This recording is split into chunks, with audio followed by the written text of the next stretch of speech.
Chosen one. Heaven pauses for you. The world around you moves like a rushing river. But right now, the flow stills. Time itself bends to listen to what heaven is saying about you. Every battle you thought broke you was actually heaven's classroom. And now, the teacher has placed the final mark beside your name, passed. This was never about what you could do for God. It was always about who you would become through the fire. The tests you faced weren't meant to expose weakness, but to reveal the hidden gold within. You kept walking when others sat down. You whispered, "I still trust you," when the silence felt endless. That whisper was louder in heaven than 1,000 trumpets. The Word of God declares, in the first letter of Peter, chapter 1, verse 7, "These trials will show that your faith is genuine. It is being tested, as fire purifies gold. Your faith is far more precious than mere gold. You are that gold, refined by the flames of delay and disappointment. Every season of confusion was a furnace, every unanswered prayer, a refining fire. But instead of melting down, you shone brighter. God was not punishing you, He was purifying you, preparing a version of you that could carry His glory without pride. Let me tell you of one such soul, a man named Eliam. He prayed for years for doors to open, but found only silence. His friends mocked him, his family doubted him. Yet every morning he lifted his hands and said, "Still, I choose you, Lord." One day, a door opened that none could shut. But the true miracle was not the opportunity, it was that Eliam's heart stayed pure while waiting. His test was never about success, it was about sincerity. You, too, have lived this story. The waiting room became your altar. The long nights your refining fire. You wanted God to change your situation, but instead, He changed you. That was the miracle. Imagine a seed buried in the dark. The soil presses in. The weight feels unfair. Yet beneath it, something divine happens. The seed cracks open. Its breaking is not destruction, it's transformation. You were that seed. What looked like loss was growth in disguise. Now heaven stands. The same angels that watched your tears now prepare your crown. The Father looks upon your endurance and says, "This one, this heart pleases me." You have not been forgotten. You have been observed. Every act of kindness when no one saw, every moment you resisted bitterness. Heaven recorded them all. Look around. You might still see ashes, but the fragrance rising from them is worship. You might feel bruised, but bruised hearts release the sweetest oil. That's why heaven is impressed not by perfection, but perseverance. The time of testing was never meant to destroy you.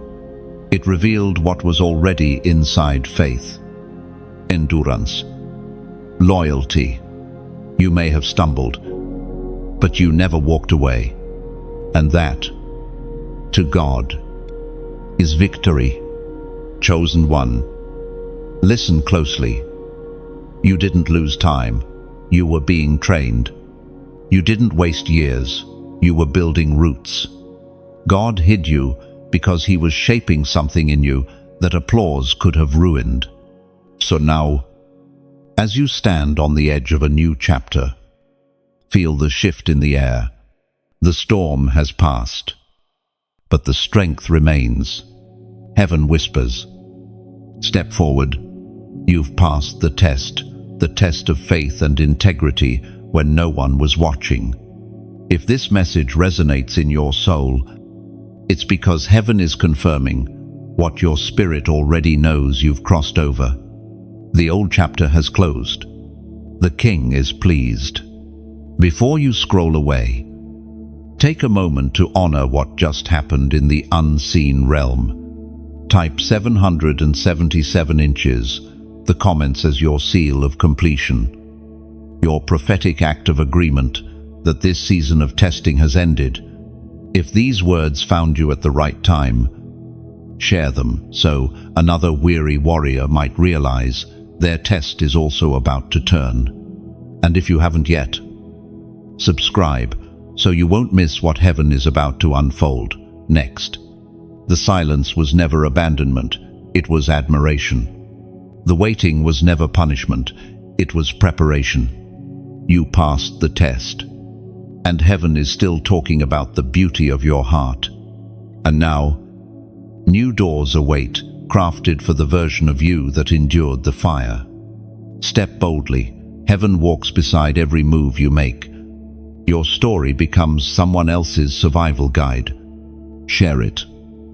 Live it. Breathe it, because what once broke you now builds the faith of others. You remember that season, don't you, the one where nothing moved? The air felt thick, the days long, and silence sat heavy like a weight on your chest. It was the season of hiddenness, when even your prayers seemed to echo back, unanswered. You asked, God, where are you? Yet in that darkness, something sacred was taking shape. You didn't realize it then, but heaven was working behind the curtain of delay, according to what is revealed in the book of Isaiah, chapter 45, verse 3. I will give you treasures, hidden in the darkness, secret riches. I do this so you may know that I am the Lord, who calls you by name. There it is, the secret most never understand. The treasures of God are rarely found in sunlight. They are buried deep in the soil of sorrow, wrapped in seasons that feel like endings. When you were surrounded by uncertainty, God was not distant. He was digging. He hid you, not to deny you, but to refine you. The hidden place is not a punishment. It's a vault of preparation. Imagine the way a diamond is formed. Under pressure, in silence, far beneath the surface where no light can reach. Carbon becomes beauty. That's what God was doing in you. The silence you despised was his tool of transformation. Every unanswered question was carving character. Every delay was polishing destiny. During that hidden season, you were stripped of everything that made you feel seen. Friends drifted away. Opportunities froze. Familiar voices went quiet. You wondered if you had done something wrong. But heaven wasn't angry. Heaven was intentional. God was teaching you to hear his whisper above the applause of people. He wanted you to know his presence, even when there was no reward attached. There was a woman once, a quiet servant named Rhea. For years she worked in the back room of a ministry. No one noticed. She cleaned, prepared, prayed, but never stood on a stage. One day, the leader fell ill before an important event. No one else knew how to take his place except Rhea. She stepped forward, steady and ready. The words that flowed from her carried power because they had been forged in private prayer. What looked like obscurity had been her training ground. The darkness hid her, but it also built her. You have lived a version of Rhea's story. You thought nothing was happening, but something was. The very things you thought were holding you back were shaping you into a vessel strong enough to hold what God is sending. You needed that stillness, that stripping, that waiting, to know that what's coming isn't by accident, it's by calling. Sometimes, the silence of heaven is not absence, it's alignment. God doesn't speak when he's building the foundation. He lets you feel the weight of waiting, so that when the door opens, you'll carry gratitude, not pride. You were never abandoned in that darkness. The voice of the Lord was closer than your breath, even when your feelings couldn't detect it. It wasn't punishment, it was intimacy. God hides his most precious ones before he reveals them. The hidden season is where kings are formed and prophets are strengthened. It's where faith becomes muscle and patience becomes armor. Think of the seed again, buried, silent, unseen. If it could speak, it might call the soil suffocating. Yet in that burial, roots are being built strong enough to bear fruit. You were planted, not buried. You were covered, not forgotten. God was nurturing your unseen growth. You may not have realized it, but in that hiddenness, your heart learned the rhythm of heaven. You learned to move by faith, not visibility. You learned that obscurity is not rejection, it's incubation. Now, you can look back with different eyes. The silence that once hurt you has become the space that defined you. You have learned what few ever do, that God hides his richest treasures in the darkest places. And you, chosen one, have held fast long enough to find them. When the world sees your light now, they will call it sudden, but you will know better. You will remember the years of silence, the nights of questions, the weight of hiddenness. You will know that glory didn't arrive overnight. It grew in the dark. So walk softly, with quiet confidence.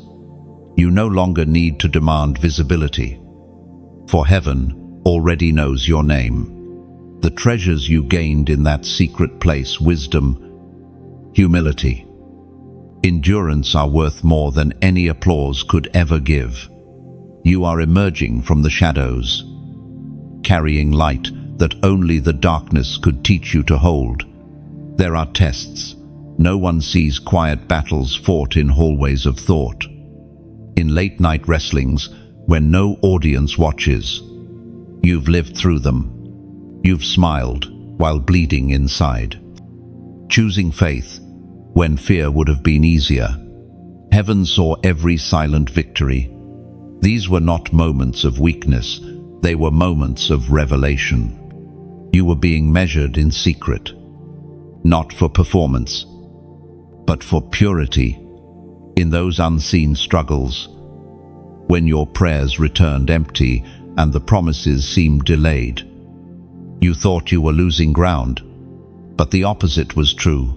You were being refined for greater ground. Every disappointment became a lesson. Every rejection became a redirection. Each heartbreak tore away what could not go with you into your next season. The world looks at success in numbers. Heaven looks at faith in the unseen. That's why some of your biggest breakthroughs came disguised as breakdowns. The Lord used even the silence to train your hearing. You learned to discern his voice, not by thunder, but by whisper. According to the writings in the book of Psalms, chapter 66, verse 10, "For you, O God, tested us. You refined us as silver is refined." You didn't just survive the refining, you shone through it. Every hidden yes you gave to God in the dark became a spark in the spirit realm. You've carried fire from that furnace, the kind that cannot be taught or imitated. When others gave up, you dug deeper. When others cursed the storm, you learned to worship in the rain. Let me tell you about Caleb, a quiet dreamer who felt forgotten. He served faithfully for years behind someone else's spotlight. Doors closed. Promotions skipped him. He thought maybe God had moved on. But one night, in prayer, he heard a whisper, "You are not being punished, you are being proven." He stayed the course, When his time finally came, his character carried more weight than any title could have given him. The test had already made him ready. That's what heaven was doing in you, training your heart for influence. God was shaping you in private, so you could stand in public without collapsing. The secret trials were divine rehearsals for what's ahead. You were never invisible to heaven. Every time you chose peace over pride, patience over panic, surrender over striving, God took note. Think of a potter at the wheel. He shapes the clay with pressure, not to destroy it, but to give it form. The spinning doesn't mean chaos, it means creation.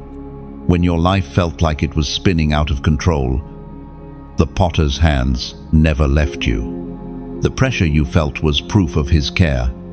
He was forming something eternal.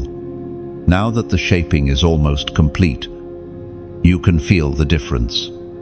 You react slower, love deeper, forgive faster. These are not coincidences, they're signs of maturity. The test worked. Heaven is impressed not because you never failed, but because you kept returning, kept trusting, kept standing. There were moments when you thought your story had ended, but the author was only writing a new chapter. The ink was divine delay. He paused to make sure your heart could hold the glory. He was preparing to release. The greatest miracles often begin in silence. That's where God proves the genuine from the temporary.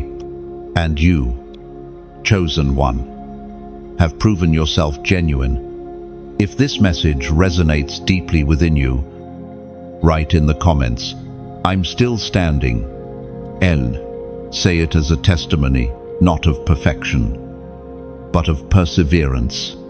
Because every scar, every silent prayer, every lonely night is proof that even when life tried to crush you, your faith stood firm. Those 3 words are not casual. They are your victory cry. Your announcement to heaven and to hell alike that you endured. And you're still here by grace. You were tested, refined, and chosen. And now, the glow of that unseen victory lights your path ahead. And when you write, "I'm still standing," you're not typing mere words, you're declaring survival. You're marking the moment when pain failed to define you, and faith became your foundation. Those words remind heaven that you didn't fold when it was hardest. They tell the invisible world that your roots held firm, even when the storm tried to break you. They echo to others still in their valley, showing that endurance is possible, that hope outlasts suffering, that faith can breathe even under pressure. So, when you type, "I'm still standing," you're not only speaking for yourself, you're speaking for every soul who's ever wondered if they could make it too. You're the living proof that they can. The test was never meant to expose your failure, it was meant to reveal your foundation. Everything you faced was a divine diagnosis of what could endure and what could not. God never wastes difficulty, He designs it. Every heartbreak, every unanswered prayer, every lonely road had a hidden assignment. It was shaping the structure of your soul. You may not have understood it then, but those dark seasons were construction sites. The noise, the mess, the waiting, none of it was random. God was laying deep, spiritual foundations where no one else could see. He was teaching you to stand when the applause stopped, to believe when the signs were absent, to love when it cost you peace. The process of becoming isn't glamorous. It's gritty. It's made of long nights and quiet tears. But every tear became mortar in the wall of your faith. And while others saw your silence as weakness, heaven saw it as strength. You weren't stuck. You were settling into the roots of endurance. As written in the book of Hosea, chapter 2, verse 15, I will make the valley of Achor a door of hope. There she will sing, as in the days of her youth. That's what your valley was, the valley of Achor, the place of trouble that God turned into a doorway of hope. Every loss became an entry point to grace. Every delay created space for deeper dependence. You thought the silence meant God had stepped back, but he was simply clearing the noise around you so you could finally hear his heartbeat. You see, God doesn't only test to prove you, he tests to trust you. The difference is profound. Proving reveals who you are to yourself. Trusting reveals who you are to him. Once your heart proved faithful in hiddenness, heaven began to trust you with greater weight. You can't carry new glory on an untested heart. That's why he allowed pressure to prepare you for promotion without pride. Think of Joseph in the prison, David in the fields, Esther in waiting, all hidden before they were honored. You've walked that same corridor of obscurity, and like them, you've discovered that the waiting is not wasted time, it's sacred time. The waiting refines motives. It burns away ambition and replaces it with alignment. There was a time when you asked, "Why me?" But now, after the fire, you whisper, "Thank you, Lord, for choosing me for this refining." You've learned that the furnace was not rejection, it was selection. God doesn't refine those he plans to discard. He refines those he intends to use. You might not have recognized it, but through every trial, your spiritual senses sharpened. You've begun to notice details. Others overlook tiny mercies, gentle reminders, quiet confirmations. That awareness is the fruit of testing. When everything is stripped away, what remains is clarity. There's an image that fits you well, a lighthouse during a storm. The winds howl, the waves crash, but the light never flickers. The lighthouse doesn't escape the storm, it stands in it. That's what you've become, a steady light guiding others through their chaos. Your consistency in darkness became someone else's map to safety. And yet, through all of this, you didn't lose your tenderness. That's the real miracle. Many become hard in hardship, but you stayed soft. You still love. You still forgive. You still hope. That tenderness is not weakness, it's holiness. It means the testing didn't harden your heart, it purified it. Some days you still wonder if the testing season truly ended. It's natural to ask that, but the truth is, tests never fully end. They evolve. Each new level of calling brings new layers of proving. The difference now is that you face them differently. You don't panic. You don't plead for escape.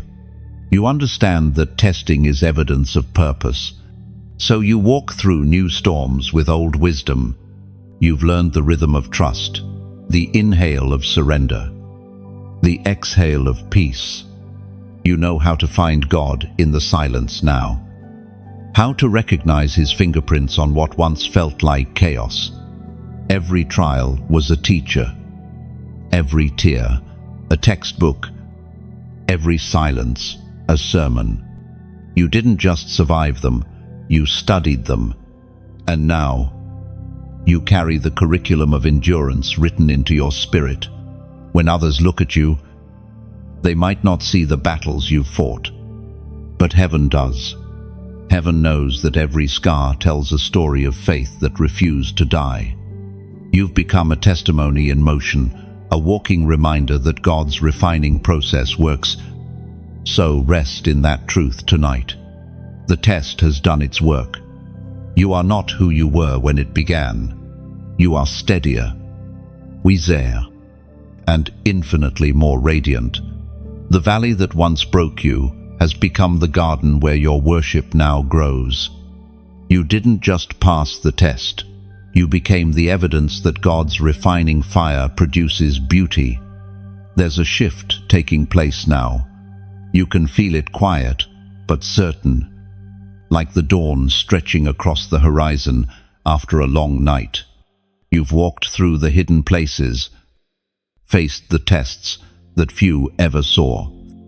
And now heaven begins to uncover what it built in silence. Your heart is stronger, your spirit steadier, your steps more sure. Everything that once confused you now makes sense in fragments. You see the wisdom in the waiting, the purpose in the pain, the divine rhythm in what felt like delay. The fire you faced didn't consume you. It refined you into something luminous. We hear the echo of truth in the book of Psalms, chapter 30, verse 5. Weeping may last through the night, but joy comes with the morning. This, right here, is your morning. And as the light breaks through, something beautiful happens. You start to see how your journey wasn't just about you. The faith that grew in your struggle becomes a shelter for someone else. Your words, your story, your endurance, they're now keys, unlocking hope in other hearts. Maybe you never realized it, but people have been watching you quietly. Some have drawn courage from your perseverance, others from your peace. You've become living proof that faith still works, that love still heals, that grace still chooses the broken and makes them whole. And that's why your voice matters. The story you carry isn't just meant to be heard once and forgotten. It's a ripple meant to reach farther, touching souls who are still where you once were.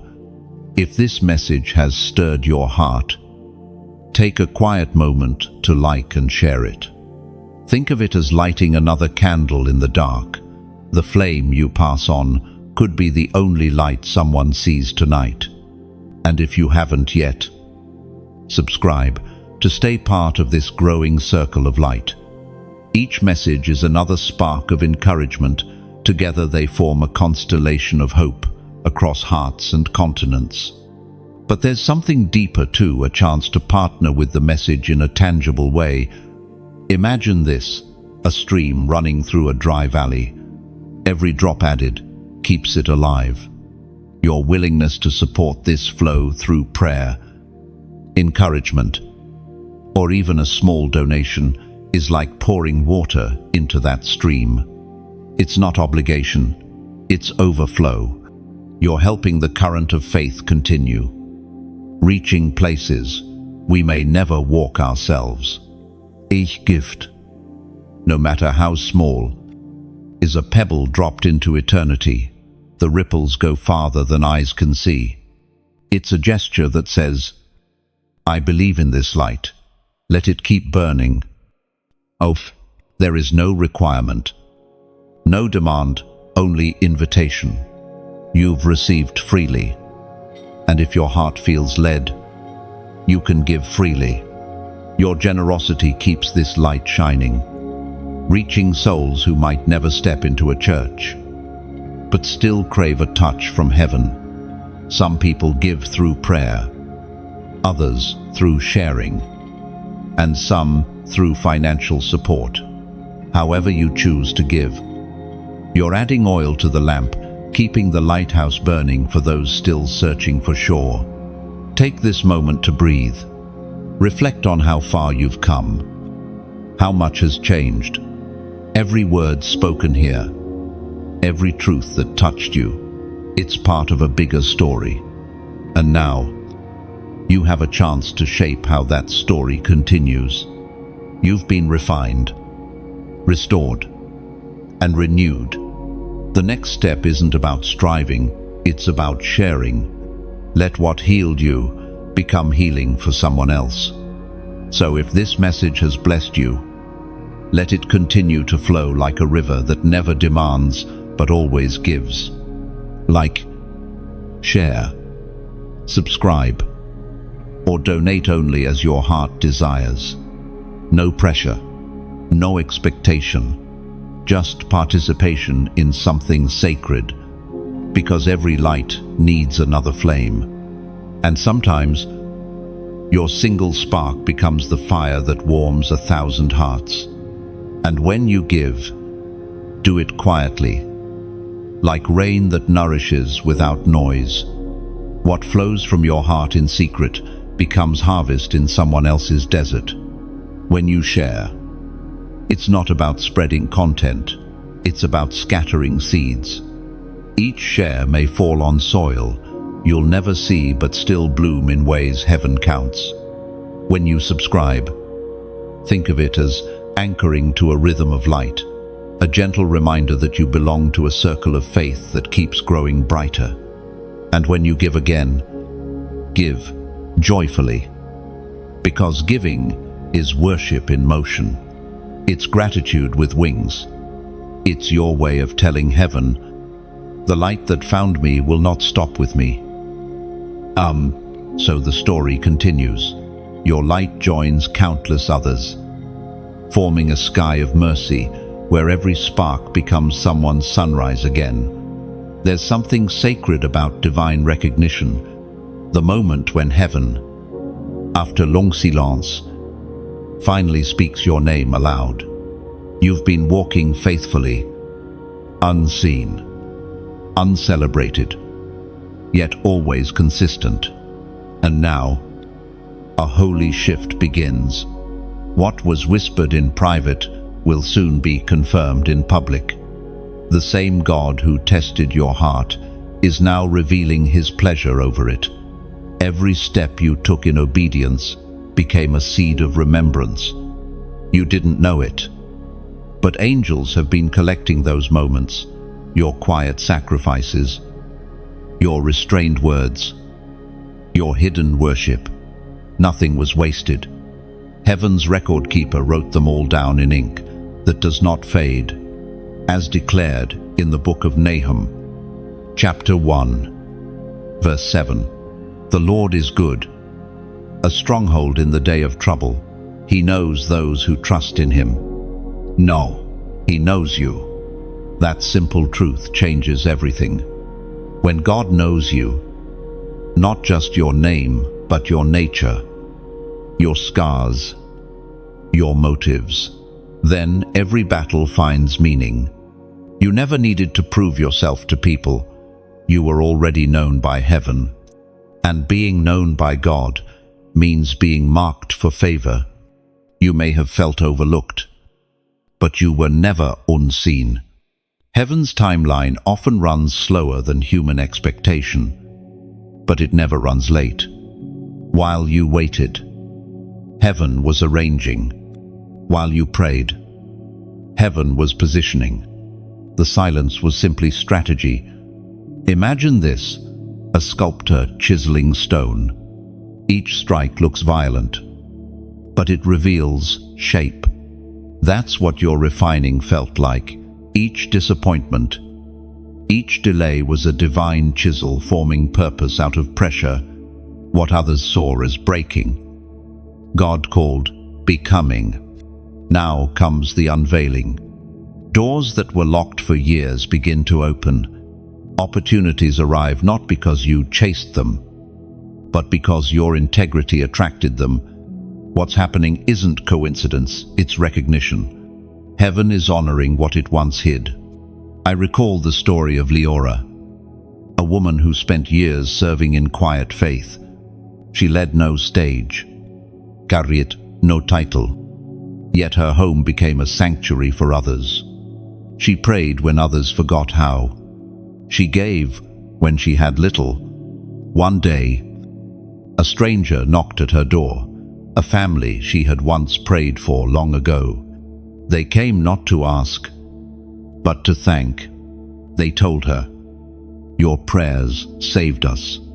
In that moment, she realized God had been watching all along.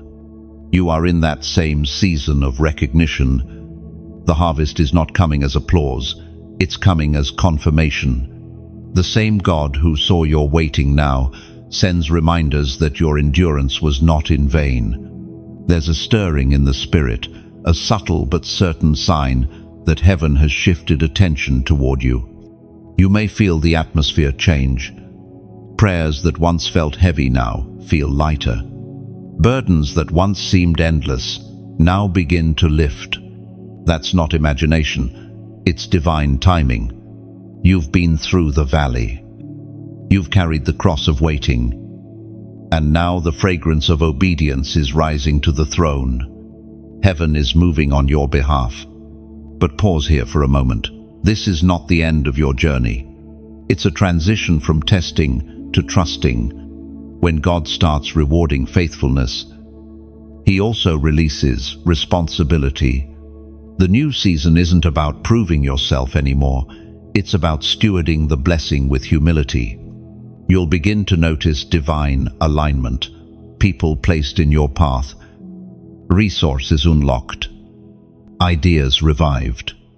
Don't rush it. Let recognition come naturally. Just as flowers turn toward sunlight, your next chapter will unfold toward favor without forcing it. Chosen one. This is the time to breathe deeply and give thanks. You made it through the proving ground with your heart intact. That alone is victory. Many lose faith under fire, but you kept yours burning. Heaven is impressed not by your performance, but by your persistence. You are not forgotten, you are favored. You are not delayed. You are being delivered into purpose. And the very places where you once cried will soon become altars of praise. If these words resonate in your spirit, write in the comments 444. That number, in the language of faith, represents divine alignment, the meeting point between heaven's order and your readiness on earth. It's a prophetic symbol of stability after chaos, of clarity after confusion. When you type 444, you're not chasing luck or numbers, you're making a statement. My steps are now aligned with God's design.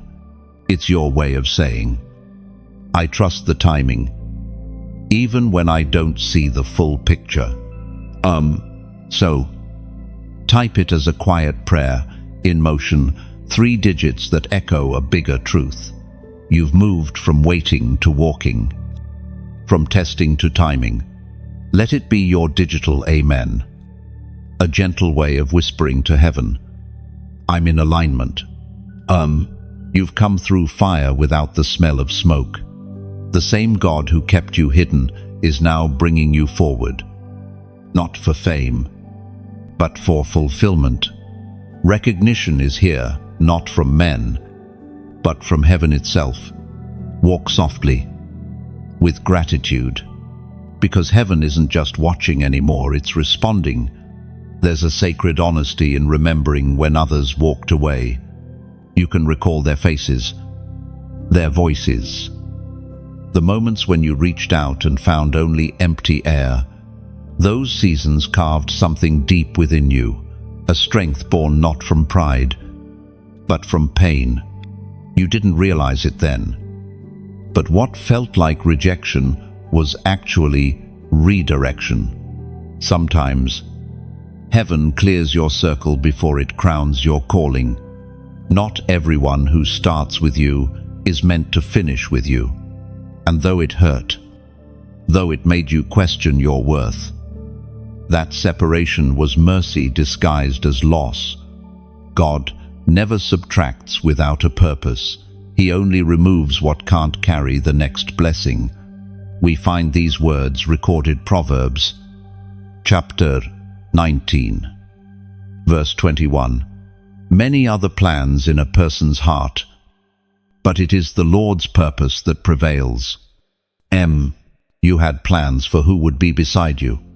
You pictured certain people clapping when you succeeded, standing with you when you struggled. But when the refining season came, many disappeared. You felt abandoned. You tried to make sense of it. What did I do wrong? But God was not punishing you. He was protecting you from misplaced loyalty. Some were attached to your comfort, not your calling. When the pruning began, heaven wasn't being cruel, it was being kind. Just as a gardener cuts branches that no longer bear fruit, God removed attachments that drained your strength. Those losses were sacred surgeries. You were being trimmed so you could grow stronger. You might still carry the echoes of betrayal, the friend who twisted your words, the family member who misunderstood your heart, the partner who couldn't handle your process. Each wound left a mark, but every scar has become a story of grace. Those who left made room for what was better aligned. You learned to stand alone, and in doing so, discovered you were never truly alone at all. Think of an eagle again. Before it soars, it sheds feathers that can no longer carry altitude. That shedding looks painful, even lonely, but it's necessary for new flight. You went through your own molting season, God stripping away what was heavy so you could rise higher. I remember a young woman named Daria who carried the same ache. She poured herself into friendships that faded once her favor began to grow. The very people she prayed for stopped praying for her. She asked God, "Why do they keep leaving?" And the answer was simple yet profound: because they were holding your cage, not your wings. From that day, she stopped mourning absence and started embracing purpose. You've come to that same revelation. You no longer beg for what left, because you finally understand what stayed: peace, wisdom, faith, and the unshakable presence of God. Your journey through abandonment taught you discernment. You now know how to sense true loyalty, how to recognize hearts that are aligned, not attached. That wisdom will protect you in the seasons ahead. It's important to realize, not every silence is rejection. Sometimes God mutes certain voices so you can clearly hear His. If everyone had stayed, you might have mistaken their comfort for His guidance. The solitude was not punishment, it was preparation. You were being taught how to rely on heaven, not applause. Now, when you look back at those departures, there's no bitterness left, only gratitude. What once felt like betrayal now feels like blessing. Every loss made room for authenticity. Every goodbye cleared space for divine alignment. And those who remain now are different. They carry peace instead of pressure, purpose instead of pretense. They understand your calling without competing with it. These are the relationships heaven approved, few but true, quiet but deep. There's a new steadiness in you. The one who once needed affirmation now moves with assurance. The one who once feared being alone now finds strength in solitude. The same space that once felt empty now feels sacred, filled with presence. The wilderness taught you to build altars instead of seeking audiences. You learned to pray without validation, to love without reward, to stand without support. And in that aloneness, you met the God who never leaves. So, when you think of those who walked away, don't curse the memory, bless it. Because every departure pushed you closer to destiny. Every goodbye became guidance. You have been pruned, purified, and prepared. You've learned that losing people doesn't mean losing purpose. Sometimes it means finally finding it. And now, with fewer voices but clearer vision, you walk lighter, The air is different here, thinner, purer, freer. You're soaring now, not because you held on, but because you let go.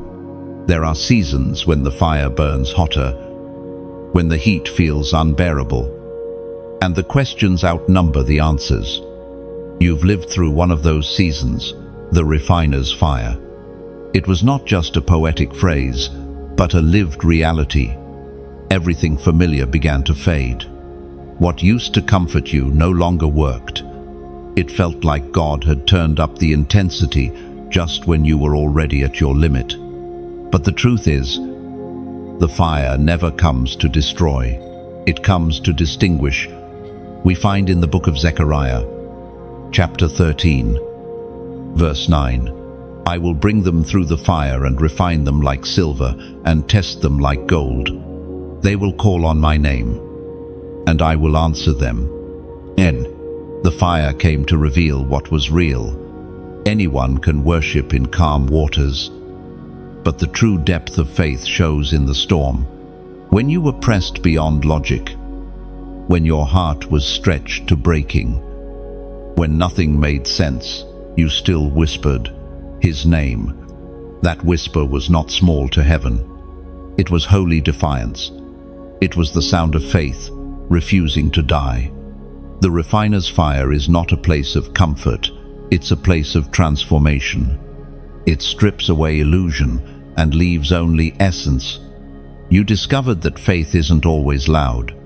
Sometimes it's a quiet yes through tears. A steady step forward when everything inside wants to stop.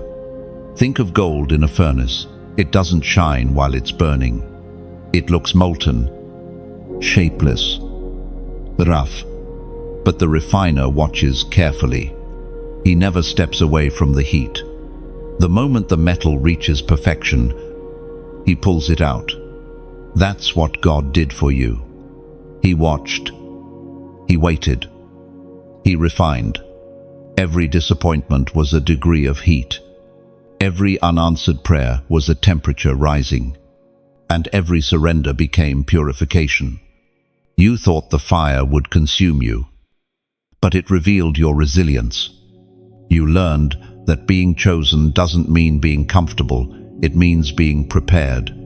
There was a man once, named Jonah, who resisted his process. He tried to run from his calling, only to find that the storm followed him. The fire you faced was not punishment, but protection.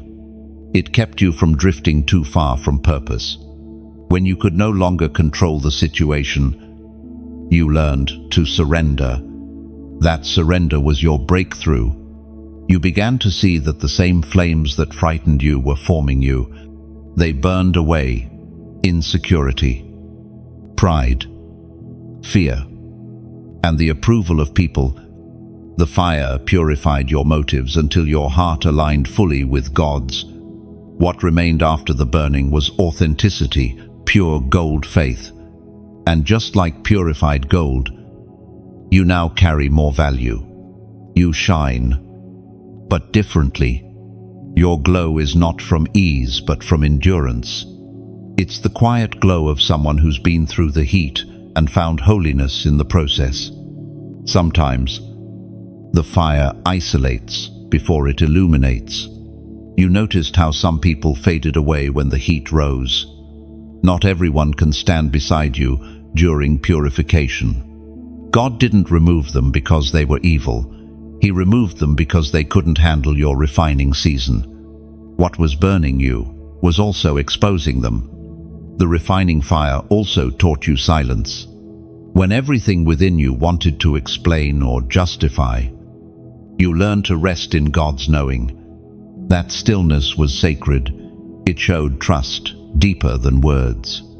You no longer needed to prove your purity. You let the fruit of your endurance speak for you. You discovered that in the fire, miracles happen quietly. The miracle was not that the flames disappeared, but that they did not consume you. You walked through heat that could have hardened you. yet it softened your spirit instead. And when the fire finally subsided, you emerged different, lighter, humbler, yet stronger. There was a depth in your eyes, a calm in your spirit, a new authority in your words. You had touched the furnace and survived, not as the same person, but as a vessel of fireproof faith. Look back now. Can you see it? The very places you thought were endings became beginnings. The ashes became evidence. The pain became prophecy. You have become a living testimony that what the fire touches, God transforms. The refiner's fire has done its work. You no longer fear it because you've lived through it. You carry its lessons like invisible armor, unseen but undeniable. Now, when life grows hot again, you'll remember the flames do not come to destroy the chosen. They come to define them. You have walked through the fire and emerged as light. There was a moment sacred and unseen when your surrender made heaven smile. It wasn't the day of victory or celebration. It was the quiet moment when you said, "Even if nothing changes, I will still believe." That sentence shook the unseen world. That was the moment God smiled. Heaven doesn't always applaud the loud. It honors the faithful. When the noise of life faded, when the answers didn't come, you stayed. That kind of endurance moves the heart of God more than any grand display ever could. According to the writings in the book of Romans, chapter 12, verse 12, be joyful in hope, patient in affliction, faithful in prayer. You did all three, hoping when it hurt, enduring when it made no sense, praying when words ran dry. That faithfulness has now become fragrance. It rises like incense from the altar of your heart, unseen yet undeniable. There's something holy about those who refuse to stop believing. The world sees stillness as weakness, but heaven calls it strength. You've learned that faith is not a sprint, it's a steady walk through both silence and storm. Think of a candle in a vast cathedral. The crowd leaves, the choir fades, and yet the single flame remains quiet, unwavering. That's you. You have become a light that endures when everything else goes dark. The candle doesn't strive to shine, it simply burns. Your consistency has become your greatest offering, and while others measured success by what they gained, you discovered it in what you gave up. Every surrender was worship. Every yes, whispered through tears, became a song that only heaven heard. There was once a man named Thomas who felt abandoned by his own purpose. Years of prayer seemed unanswered, and his spirit grew weary. But one night, he knelt by his bed and simply said, "Lord, even if I never see it, I will still love you." He didn't feel lightning or hear angels sing, but from that night forward, peace never left him. Heaven smiled, not because he overcame, but because he stayed faithful. You carry that same fragrance. You've learned that true surrender is not giving up, it's giving over. You didn't quit, you handed everything back to God. And that moment of release was the hinge that turned your story. Heaven's joy over you isn't loud, it's deep. Like a father watching his child take a first step, God rejoices over every move you make toward trust.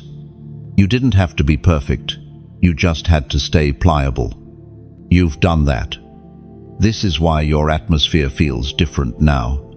You've been approved in silence, promoted in obscurity, and loved beyond comprehension. Your heart became the altar that no storm could destroy. So, when life feels uncertain again, remember this moment God's smile over your steadfast heart. You've proven that faith doesn't need evidence to stand. You've shown that devotion doesn't depend on reward. You've embodied the kind of loyalty that makes heaven proud. If this message stirs something deep in your spirit, write in the comments, "Faith stands." End of 4. Because those two words carry power. They're not about you pretending to be strong. They're about your spirit declaring endurance. When you write, "Faith stands," you're saying, even when feelings fade, faith remains. It's a confession, a vow, a quiet anthem rising from within you. Let those words be your banner in the unseen. They tell the heavens that you have chosen trust over fear, worship over worry, peace over panic. They remind the earth that storms may bend you, but cannot break you. And they tell darkness that you've already won, not by escaping the fire, but by standing in it. Type it once. Believe it forever. Faith stands. Because through every season, through every silence, through every shadow, you still stand, and heaven still smiles. When you write, "Faith stands," you're not merely commenting, you're carving truth into time. Those words rise like incense, a signal to heaven that your belief remains unshaken. They speak louder than pain ever could. They tell your past, "You didn't break me." They tell your present, "I still believe." And they tell your future, "I'm already anchored." Every letter carries weight. Faith stands becomes your personal altar, simple, small, but radiant. The act itself is sacred, a prayer typed in courage, a declaration sealed in hope. And when others read it, they'll feel it. Someone weary will see your words and remember their own strength. Because when you declare, "Faith stands," it doesn't stop with you, it multiplies. It becomes a living echo of endurance, passing quietly from one heart to another. There's a moment after the refining, after the storms and the silence, when your spirit begins to rise again. Not quickly, not with noise, but like dawn returning to a weary sky. You feel the warmth of purpose settling over your shoulders like sunlight through clouds. Heaven whispers that you have crossed into something new. You have endured. And now endurance becomes your crown. You didn't earn this by effort. You received it by endurance. Every yes in secret became a jewel. Every act of obedience became a strand of gold. What you carry now is invisible glory, a crown woven not from metal, but from moments of faith, as written in the second letter of Timothy, chapter 4, verse 8. Now there is in store for me the crown of righteousness, which the Lord, the righteous judge, will award to me on that day. That day isn't far, it begins in the heart. Your crown isn't just waiting in eternity, it's forming here, in how you live, love, and led. The world may not see it, but heaven does. Each time you forgive when it's hard, each time you choose peace over pride, another gem is added to your unseen crown. This is your coronation season, the quiet one, where heaven celebrates before the earth does. You may not hear trumpets, but you can feel the shift. The air around you is lighter. Hope no longer feels borrowed. It feels like home. There's something sacred about this kind of reward. It doesn't shout, it shines. It doesn't demand attention, it simply exists, a soft light that draws others in. That's how your life is now, a lantern carried through the world, illuminating without striving. And that's why your story matters. When you let your light shine, it becomes a pathway for someone else. Somewhere out there, another soul is still in their refining fire, still wondering if they'll make it through. Your words, your testimony, your endurance, they could be the spark that helps them believe again. If this message has touched something inside you, take a moment to like and share it. Not for attention, but as an act of light sharing. Think of it as striking another match in the dark. Each click, each share, another flame. You never know whose night you might brighten. And if you haven't already, subscribe, not as a routine, but as a way of staying within this rhythm of renewal. Every new word, every reminder, is a ripple of grace, reaching you just when you need it most. And if your heart feels moved beyond that, there's a kiat, sacred invitation to help this light travel further. You can give if you feel led, not out of pressure, but out of partnership. Imagine a garden at dusk, lamps beginning to flicker one by one. Each small offering, each seed of generosity is like a hand lighting another lantern. It doesn't demand, it contributes. The glow grows wider, and what began as one small flame becomes a constellation of hope across hearts and homes. When you give, you're not paying for a message, you're participating in a mission. You're helping stories of hope reach weary souls who've almost given up. It's not about the amount, it's about the heart. A drop of oil keeps the lamp alive.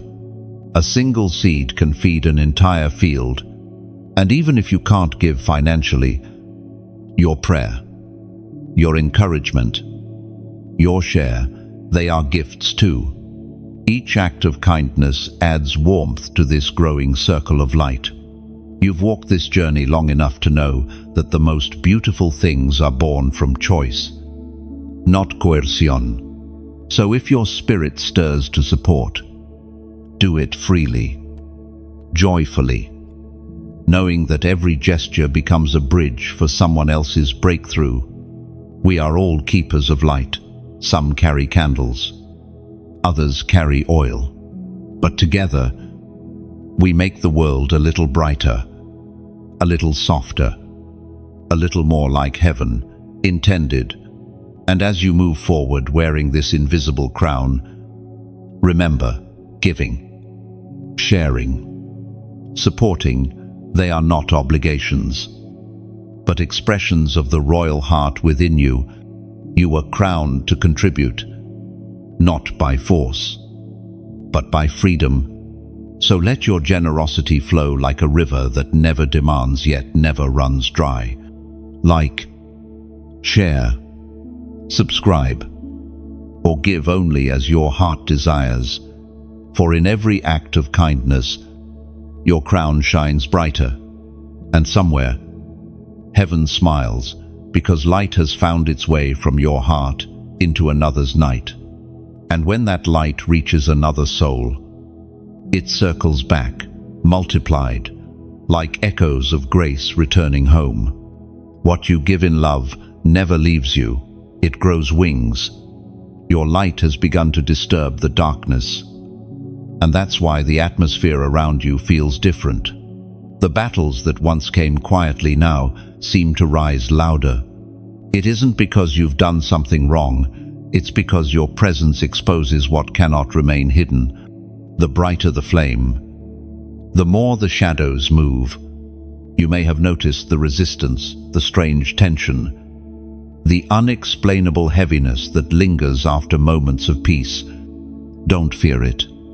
It's not a sign of weakness, it's a sign of impact. Darkness does not fight what doesn't threaten it. Your obedience, your purity, your unwavering faith, these things shake the unseen. As the ancient scroll of Ephesians reminds us, chapter 6, verse 12, For our struggle is not against flesh and blood, but against the rulers, against the authorities, against the powers of this dark world, and against the spiritual forces of evil in the heavenly realms. You've stepped into a new dimension of influence, and with it comes new opposition. But you are not defenseless. Every lesson from your past season was preparation for this one. The patience you learned in waiting, the trust you built in silence, the faith you practiced in pain, all of it has become your armor. You are no longer fighting from weakness, you're standing from strength. Darkness often tries subtle tactics first. It whispers discouragement, distorts perspective, tries to convince you that nothing has changed. But you've grown wiser now. You recognize those lies as echoes from a defeated kingdom. The enemy doesn't create, he imitates. He can only attack what already carries divine potential. The fact that you're being opposed is proof that heaven has released something through you worth resisting. Think of a lighthouse on a stormy night. It does not argue with the wind or panic over the waves, it simply shines. That's your assignment now, to shine without apology, to stay steady when the storm intensifies. Your endurance confuses the enemy, because every time he thought he could silence you, you worshipped louder. Every time he tried to isolate you, you grew closer to God. Your strength has become a sermon that darkness cannot ignore. You don't even have to speak much anymore. Your peace preaches for you. People may not understand it, but they feel it. Something about your presence brings calm where chaos used to reign. That's not arrogance, that's authority. It's the authority that comes from surviving battles most never knew you fought. There's beauty in how heaven equips its warriors. You didn't need a sword of noise, you were given a shield of stillness. You don't attack the darkness, you outlast it. And in outlasting it, you overcome it. There was a man named Elias who once said, "I don't need to win every fight. I just need to still be standing when it's done." That is the mark of maturity, understanding that victory often looks like peace that refuses to panic. You've reached that level. You no longer waste energy explaining yourself, proving yourself, or defending yourself. You've learned that light doesn't argue, it reveals. And though warfare may increase, so will grace. You've entered a season where battles feel heavier, but breakthroughs arrive faster. The spiritual air around you is shifting. What once intimidated you now only strengthens you. You no longer ask, "Why me?" you say, "Use me." That's the transformation heaven was after all along. Your resilience has become resistance. Every prayer you whisper is an act of defiance against darkness. Every step you take forward is a declaration that you belong to the unshakable kingdom. And because of that, no weapon formed against you can prosper. Not fear, not failure, not fatigue. Sometimes, the greatest victory is invisible. It's the moment you choose peace over panic, forgiveness over retaliation, stillness over reaction. Each of those choices weakens the grip of darkness around you. Remember this: darkness cannot destroy what was refined in divine fire. You are flame-proof now. You've walked through too much to be shaken by shadows. So if you sense resistance this season, take it as confirmation. It means your light is working. It means your faith has weight. It means your influence has awakened something that cannot stay hidden. Stand firm in who you've become. Keep walking with quiet strength. You are not at war with people. You are at war with lies. And truth is your greatest weapon. Your light disturbs darkness because it carries the memory of every moment you refuse to quit. You don't need to prove it. You just need to keep shining. The victory is already unfolding in the unseen. Every story of endurance eventually meets its turning point. The winds that once pressed against you begin to shift, and suddenly what resisted you starts to carry you forward. That's where you are now, the season of divine reversal. Heaven is rearranging the pieces that once felt scattered, aligning what was broken, and restoring what you thought was gone for good. There's a rhythm in God's timing, slow, steady, deliberate. You might not have noticed the shift right away, but the change has already begun. The situations that seemed against you are now working for you. People who once dismissed you will witness what grace can do, not as revenge, but as revelation. God's justice is restoration, not humiliation, according to what is written in the book of Haggai, chapter 2, verse 9. The glory of this present house will be greater than the glory of the former, says the Lord Almighty, and in this place I will grant peace. No, that's what divine reversal feels like. Peace after pain, order after chaos, clarity after confusion. The very ground that once held your tears will now hold your testimony. What was meant to break you has built you. What was taken will return, multiplied and transformed. It's like the tide finally turning after a long night of waves. The same waters that once threatened to drown you now carry you toward destiny. Every disappointment has been rewritten into direction. Every delay has become divine timing. You're stepping into a chapter that feels lighter, not because life is suddenly easy, but because your spirit has grown strong enough to walk in peace. You will notice it in small moments first. A conversation that opens a door, a decision that finally makes sense, a weight that lifts from your chest without explanation. These are not coincidences, they are confirmations. Heaven is reversing what the enemy distorted. Think of a tapestry being woven. From the back, it looks messy, threads crossing, knots forming, colors tangled. But when it's flipped over, you see the picture was beautiful all along. That's what God is doing with your life. What looked chaotic from your side was purposeful from His.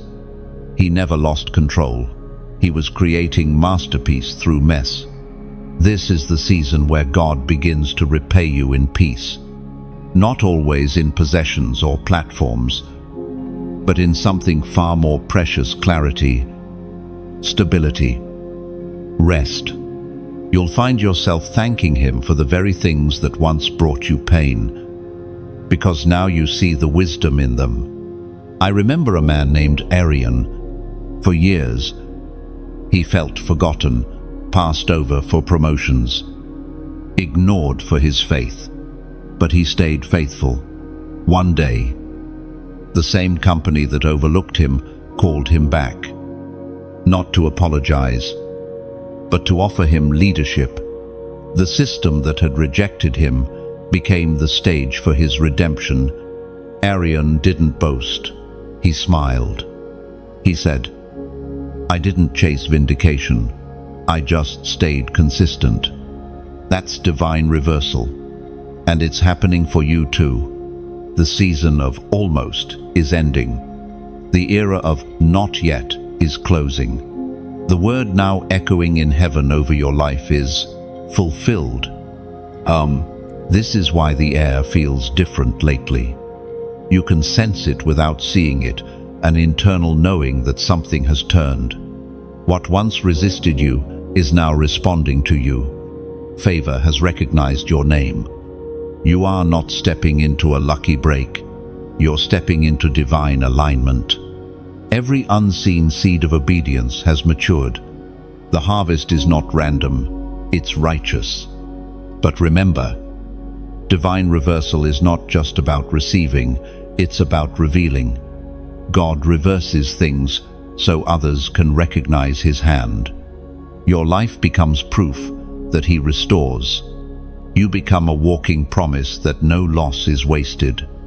If this word stirs something deep within you, write in the comments, 888. That number symbolizes new beginnings, resurrection, and infinite renewal. It's not superstition, it's symbolism. When you type 888, you're not wishing for luck, you're declaring alignment with heaven's restoration. It's your way of saying, I receive the new chapter that has been prepared for me. Yes, let that number be your covenant of renewal, your quiet act of agreement. It marks the closing of an old cycle and the opening of what's next. You've wept enough for what was lost. Now it's time to rejoice for what's being restored. When you type 888, you're not just responding to words, you're stepping into prophecy. You're telling heaven, I'm ready for the reversal you've promised. I choose to walk in peace. Nigh, and as you do, expect to see signs, doors opening with ease, conversations carrying grace, strength rising from places you thought were empty. The same God who began your story will finish it beautifully. This is not a random turnaround, it's divine choreography. The hand of God has been steady, even in your storms. And now, as light begins to dawn again, you'll realize the truth. Nothing was wasted. Not even the waiting. The reversal has begun. And heaven is calling your name into restoration. There's a stillness that follows restoration, the quiet after the storm, the peace after the proving. You stand now in that space between what was and what is becoming. It feels strange at first, almost too calm, like the world is holding its breath. That's because you've stepped into a new mantle. This mantle doesn't shout. It doesn't crave attention or recognition. It's not about being seen. It's about being sent. You carry a new weight of authority, but it rests gently because it's anchored in humility. The power on your life now isn't loud, it's lasting. As written in the book of Micah, chapter 6, verse 8, He has shown you, O mortal, what is good, and what does the Lord require of you? To act justly and to love mercy and to walk humbly with your God. That verse defines this season. You've been trusted with more, but you understand now that true greatness is gentleness.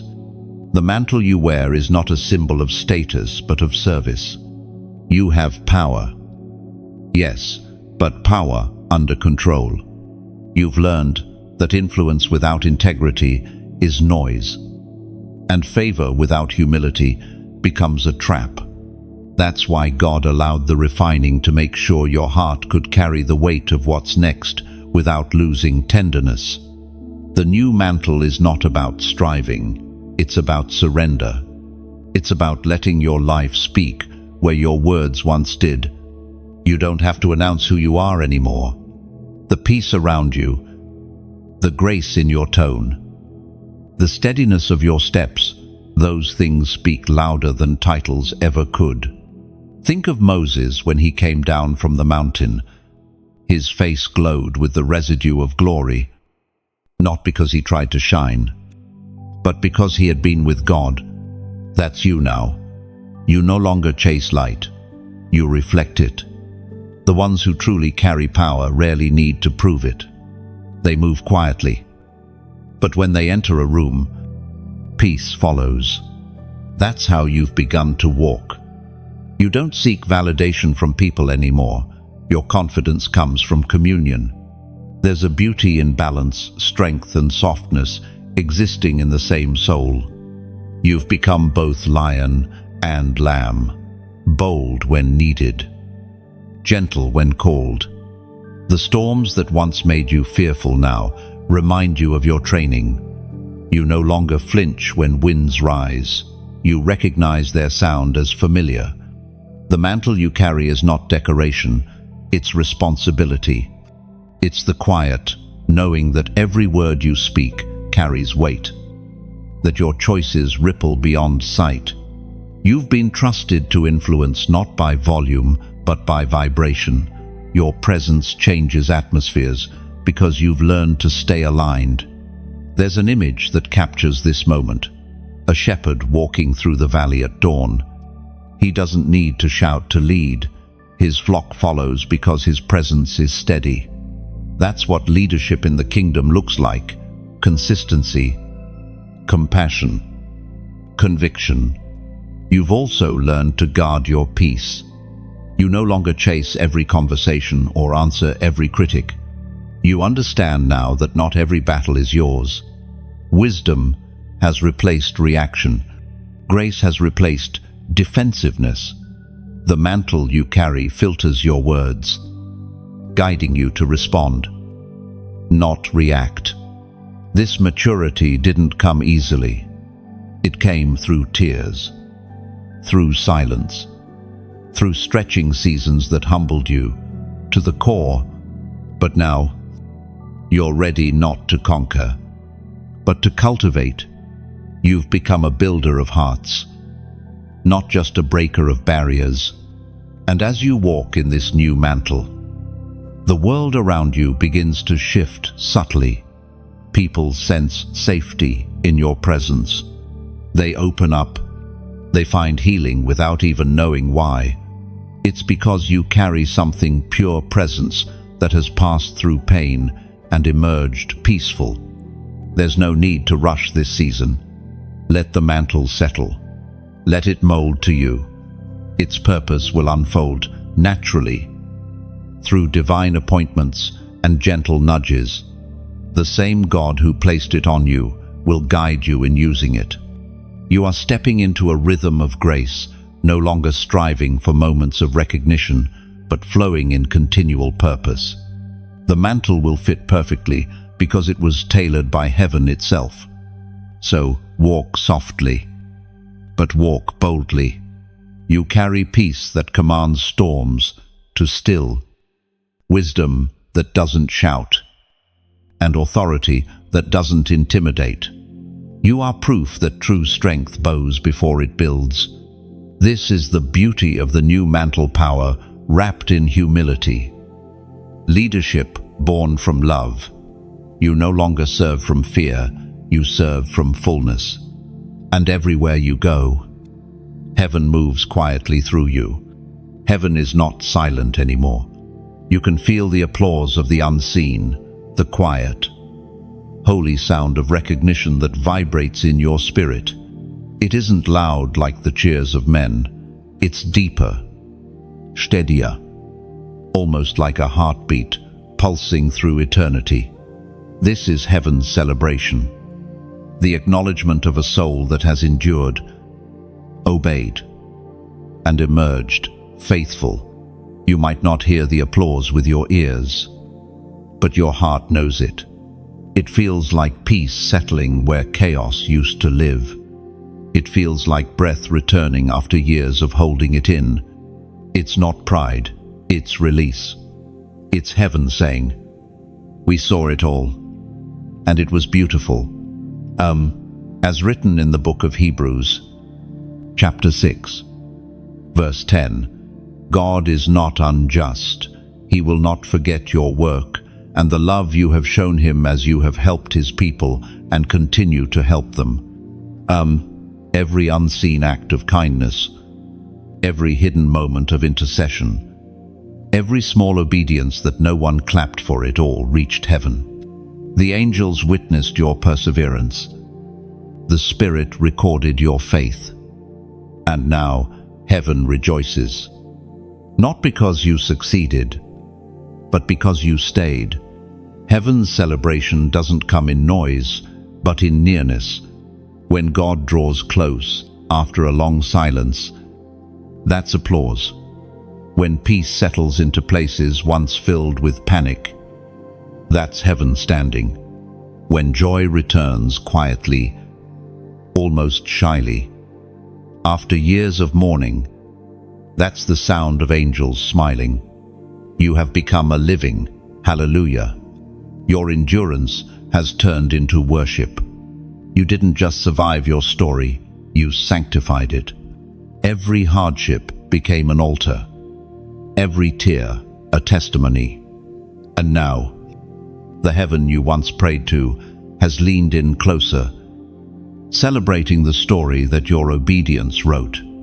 Picture this, a field of night. Stars shimmering in reverence. Somewhere among them, your name glows brighter. That's what happens when a chosen one finishes their testing. Heaven lights up in honor, not of fame, but of faith. Your life now carries the fragrance of completion. You've walked through valleys, climbed invisible mountains, stood under storms, and now your spirit breathes rest. The rhythm of grace plays differently now. You no longer strive to prove, you simply exist in alignment. Heaven's applause doesn't seek attention, it confirms belonging.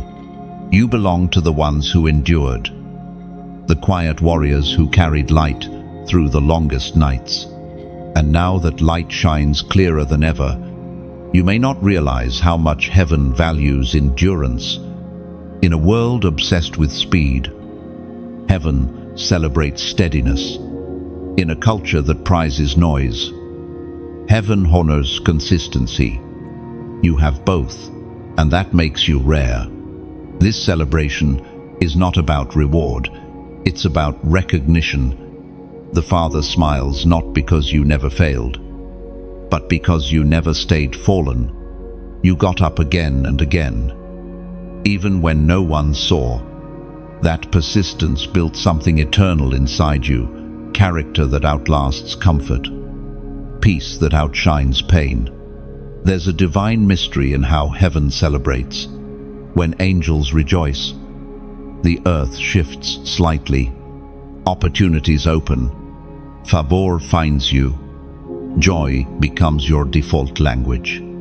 Heaven's approval manifests as grace flowing easily where there was once resistance. You'll notice people drawn to your peace without understanding why. That's the mark of heaven's celebration. It spills into your world. The joy that surrounds you now isn't temporary. It's tangible evidence that your labor was not in vain.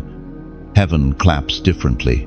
It claps through restoration, through healing in the same places you were once wounded, through laughter returning to the same lips that once trembled in prayer. That's what divine applause sounds like. It echoes through redemption. There was once a woman named Amara who served faithfully for years in obscurity. She prayed when others forgot how. She gave without seeking return. One night, as she sat alone in prayer, she felt warmth surround her peace, so thick it felt physical. Tears filled her eyes, not from pain, but from joy. She whispered, "You see me." That night, heaven applauded her, not with sound, but with presence.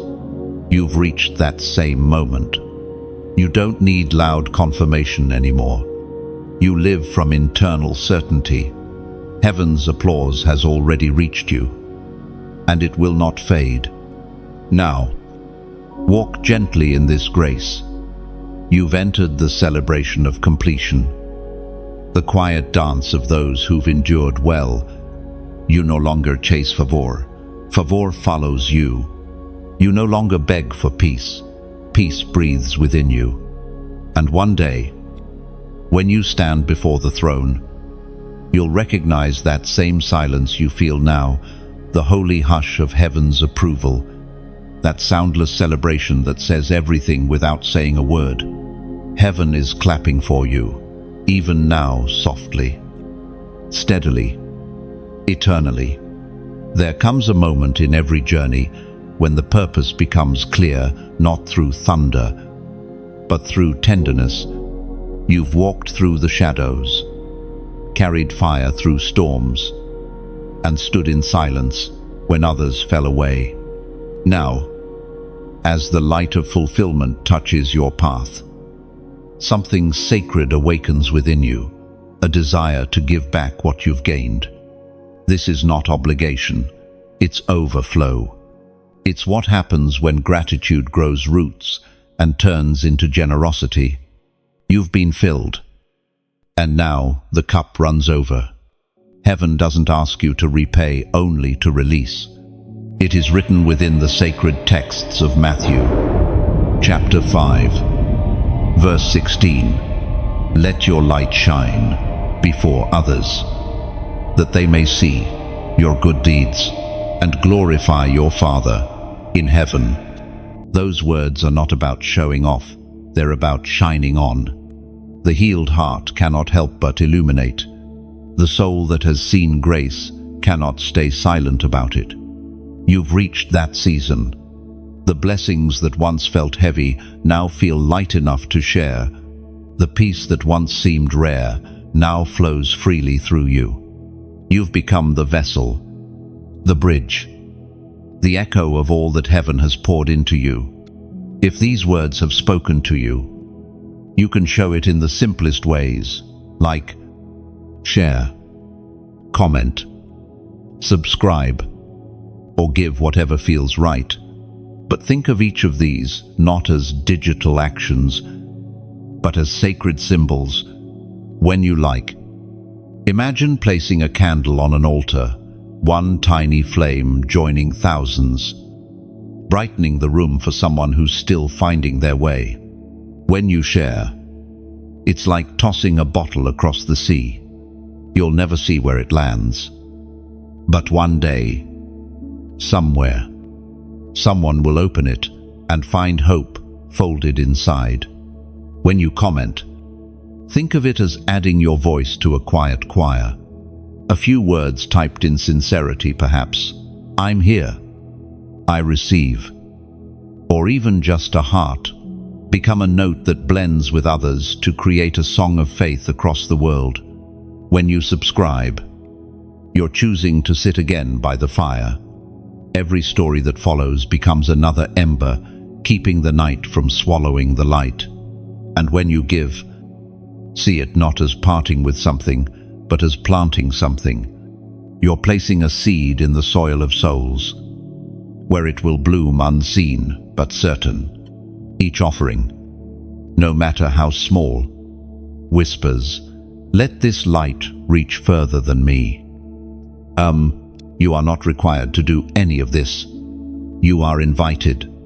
Heaven never demands, it draws. True generosity never begins with guilt. It begins with gratitude. You've learned that light multiplies only when it moves. The candle that lights another doesn't lose its glow. The river that flows never runs dry. What passes through you continues beyond you. And even if all you do is sit in quiet reflection, that too is worship. The moment you pause to let this message move you, you have already joined the rhythm of giving. You are part of something sacred now, a living constellation of hearts that shine simply because they were once lit. Every like is a spark, every comment, a heartbeat, every share, a ripple, every gift, a prayer in motion. Together, they become a symphony of light that refuses to go out. So let your heart decide how to respond, whether through a word, a gesture, a prayer, or an act of kindness. Do it as worship. Do it as love in motion, because the greatest offering is never what leaves your hand, it's what remains in your heart. And when your heart moves, heaven notices. Your giving, whatever form it takes, isn't a transaction, it's transformation. It's your way of saying, I've been lit by grace, and now I choose to light the world. And when you give, even quietly, something unseen begins to move. Like wind passing through a forest, your act stirs leaves. You'll never touch souls you'll never meet, but heaven tracks every ripple. When you share your light, it becomes a bridge between worlds. Someone standing in silence, scrolling in shadows, will find your trace and whisper, "This was for me." That's how divine timing travels through willing hearts. Every comment left, every seed planted, every moment you linger in reflection weaves into a single thread of legacy. Together, these threads form a tapestry of grace woven across nations, languages, and time itself. So, wherever you are reading this from, be it midnight or morning, know this: your response matters. It's not small, not unseen. It's a spark joining others, turning darkness into daylight, turning ordinary readers into keepers of light. There comes a moment after every victory when the heart grows still again, not from exhaustion, but from reverence. The fire that once raged around you quiets to a steady glow, and you realize the journey was never just about surviving. It was about becoming. You are not who you were when this began. The storms reshaped you. The silence refined you. And the spirit inside you has deepened. Now, heaven whispers new instructions, marching orders for a soul that has proven faithful. This isn't the loud commission of battle, but the soft direction of purpose. God doesn't always send you with trumpets. Sometimes he sends you with peace. It was spoken long ago in the book of Isaiah, chapter 42, verse 16. I will lead the blind by ways they have not known, along unfamiliar paths. I will guide them.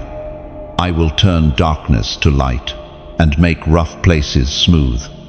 That promise is not a suggestion, it's an assurance. You've already faced the wilderness, endured the fire, passed the test. Now, you carry the strength to step forward.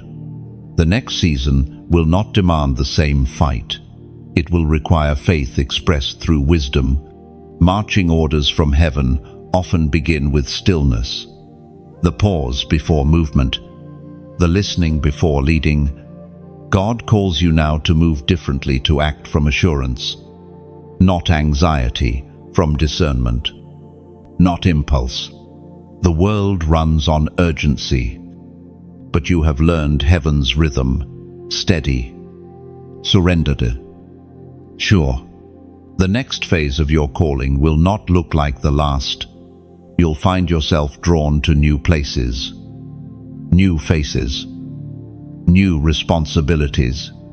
Some doors will close gently, others will swing open suddenly. Don't resist the transitions. The same hand that held you in the valley is now guiding you toward the mountaintop. Your obedience is your compass. You won't need every detail, just direction. God will not give you a map. He will give you a voice. And that voice will whisper when to move, when to rest, when to speak, and when to stay silent.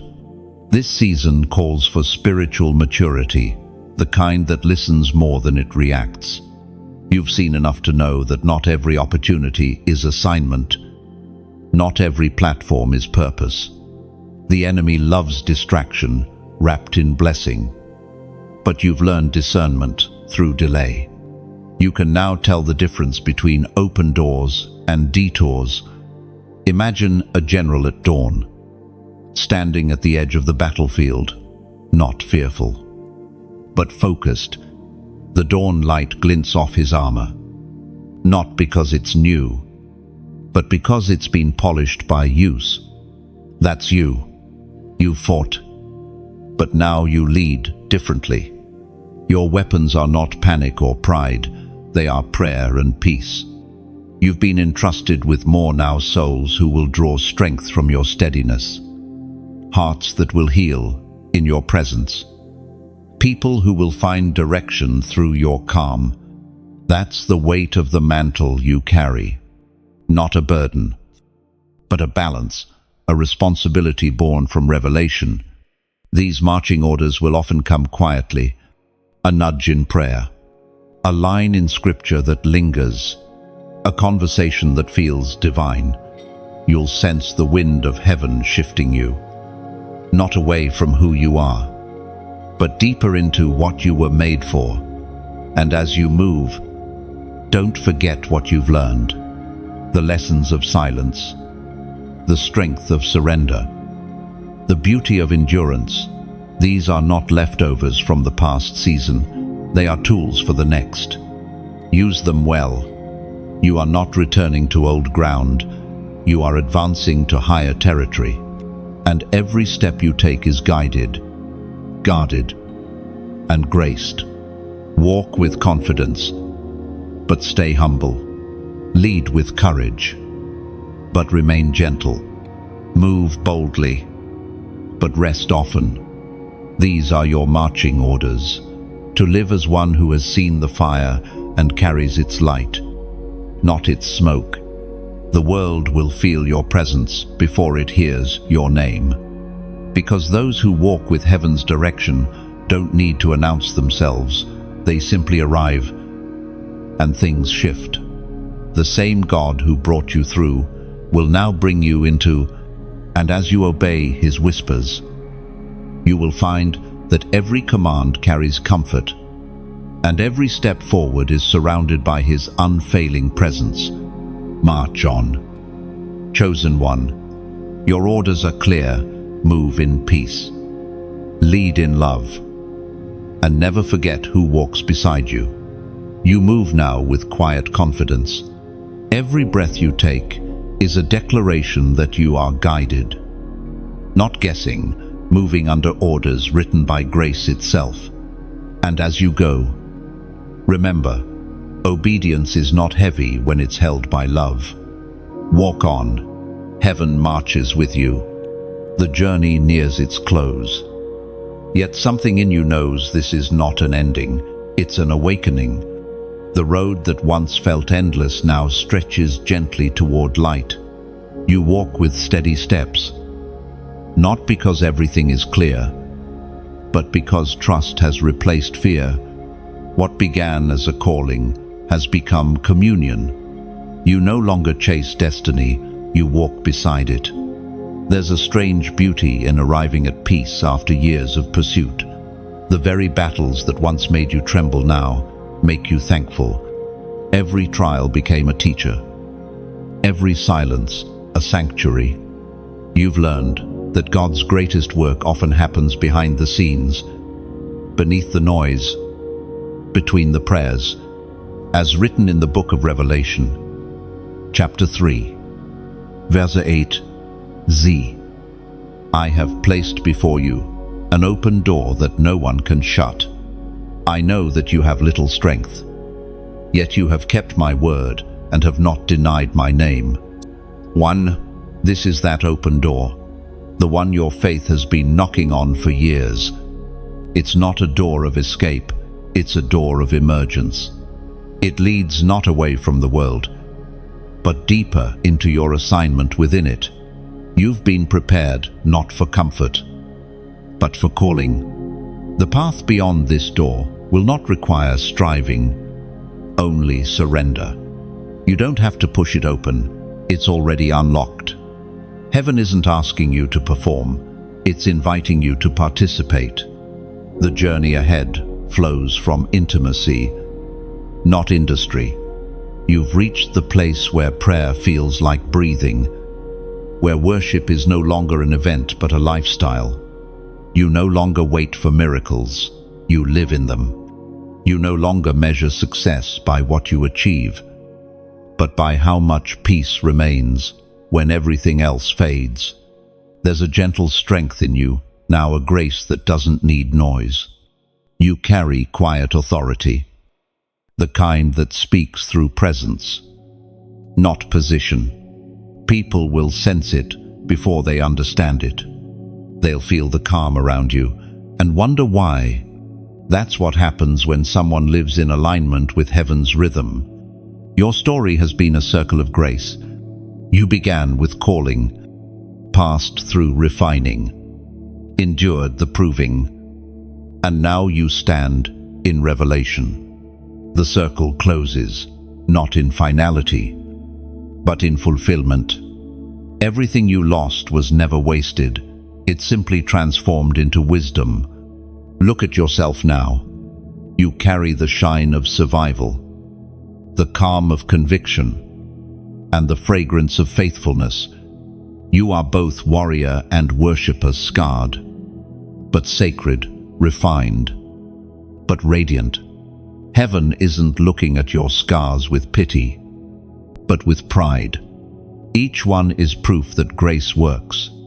There's a scene heaven loves the moment a chosen one stands quietly, no longer begging for destiny, but becoming it. That's you now. You don't chase crowns, you carry peace. You don't fight for attention, you rest in assurance. Sometimes the greatest miracle is this stillness, the ability to stand in the same place where you once wanted to flee and say, "It was all worth it." You've discovered that the true promised land is not a place, but a posture, a heart anchored in trust. Now, the horizon glows before you. The same God who guided you through storms will guide you through sunlight. The purpose that once pressed you now flows through you. You don't have to prove anything anymore. You are living proof. You have become a voice of restoration without even speaking. Your life preaches louder than any sermon could. The way you forgive, the way you wait, the way you love, all of it is ministry in motion. You are the message now. Let this truth settle deep. Your journey was never about perfection, it was about presence. And now that presence goes with you, wherever you go. The same spirit that carried you through nights of weeping now walks with you into mornings of joy. You've learned heaven's greatest lesson. Obedience is not a burden, it's a bridge. And as long as you keep walking, grace will keep building beneath your feet. So breathe deeply. The chapter doesn't close, it continues. You're not at the finish line, you're at the threshold of legacy. The light ahead is not just for you, it's for those who will follow your footprints. They'll find courage in your consistency, faith in your endurance, and hope in your healing. You are no longer just chosen, you are commissioned. Heaven smiles as you walk forward, not into uncertainty, but into everything that was promised. You've kept the faith, finished the refining, and opened the door. Now go shine, love, and live as one who knows that even endings can sing. And now, as this final word settles into your heart, take a breath. Let everything you've heard echo quietly within you. You've walked through fire, through faith, through revelation, and still, you stand. The story doesn't end here. It continues through you. The message doesn't belong to one voice. It belongs to every heart it touches. If this journey has met you where you are, or stirred something long asleep within you, let your response flow like light. When you like this message, imagine lighting one small lantern in the dark, a spark that joins countless others, guiding another wanderer home. When you share, see it as releasing a message into the wind. You may never know where it lands, but heaven does. Someone waiting in silence may hear your echo and remember hope again. When you comment, think of it as leaving your footprint in sacred sand.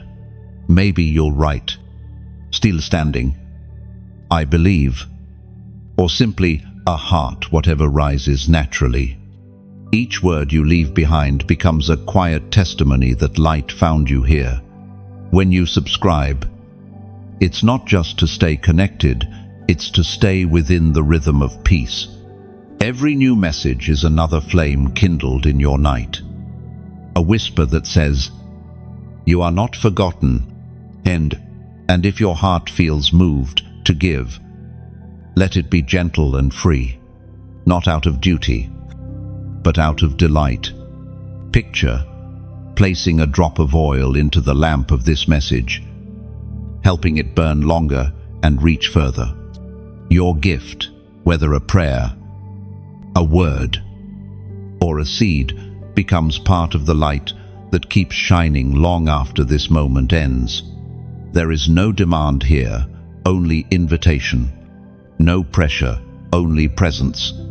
What flows from your heart will always be enough. Like, share, comment, subscribe. Give only as your spirit desires, because in doing so, you turn a simple moment into a miracle of connection. And somewhere, far beyond this screen, your light will touch another, and their dawn will begin because of you.